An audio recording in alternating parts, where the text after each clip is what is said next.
Грей. Сняли клапанную крышку. Сейчас будем снимать распредвалы и будем вынимать гидрокомпенсаторы. Для чего?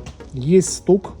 Осмотрели визуально, и 2-3 компенсатора прям выглядят очень подозрительно, сидят они низко, из-за этого не могут стучать. Не стал гадать, заказал новые гидрокомпенсаторы. Один стоит 3000 тенге, их 24, итого 72 тысячи тенге. Плюс есть еще прокладка, колечки резиновые под болты, ну и само собой масло. Все это дело поменяем, но не факт, что это все дело перестанет стучать. Посмотрим, будем решать, разбираться, копать, искать.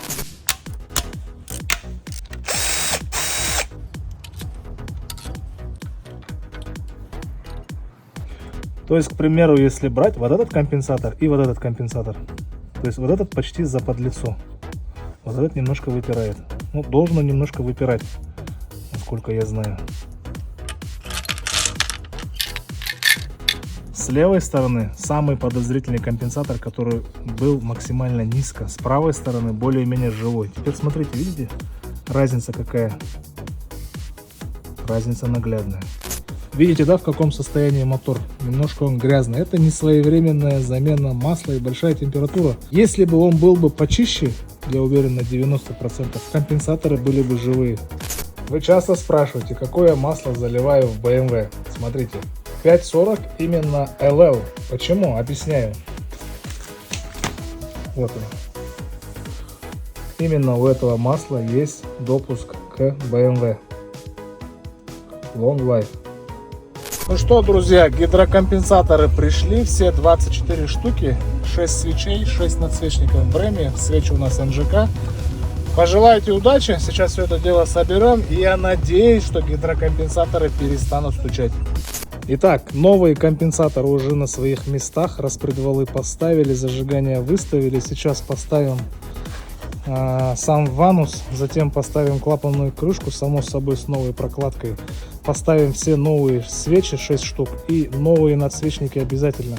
Также заменим моторное масло и будем заводить, пробовать. Вот будет прикол, да? Если сейчас все это дело соберется, потом, когда заведется, и опять все будет тарабанить. Это будет ассалам алейкум. Поэтому пожелайте мне удачи.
Итак, друзья, день третий, мотор завели, в принципе, уже нормально, компенсаторы не тарабанят. Вчера, когда первый запуск делали, первые 40 минут, 30 минут он тарабанил, так как гидрокомпенсаторы были не прокачаны. Сейчас вроде все нормально, температура двигателя почти в рабочей зоне.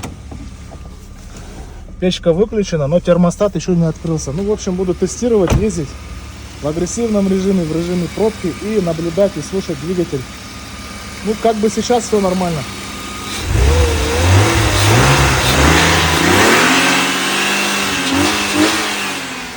Почему, друзья, я говорю вроде бы? Почему в моей речи нет уверенности? Смотрите, как стучали гидрокомпенсаторы до того, как я сюда приехал.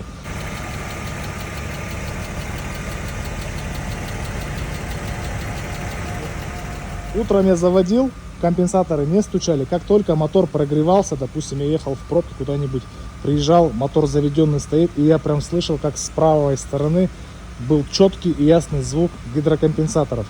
Поэтому я сейчас говорю, нужно поездить и потестить, посмотреть. Сейчас я поеду в одно место, там машину глушить не буду, пускай он там тарабанит двигатель, и прям буду слушать и наблюдать. Вот такие вот дела, друзья. Пойдемте посмотрим. Вроде бы термостат уже должен был открыться.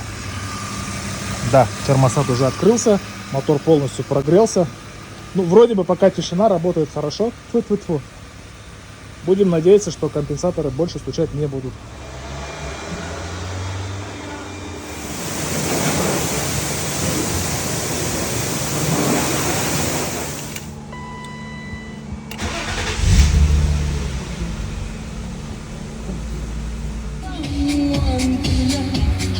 Так, мотор помыл, машину помыл.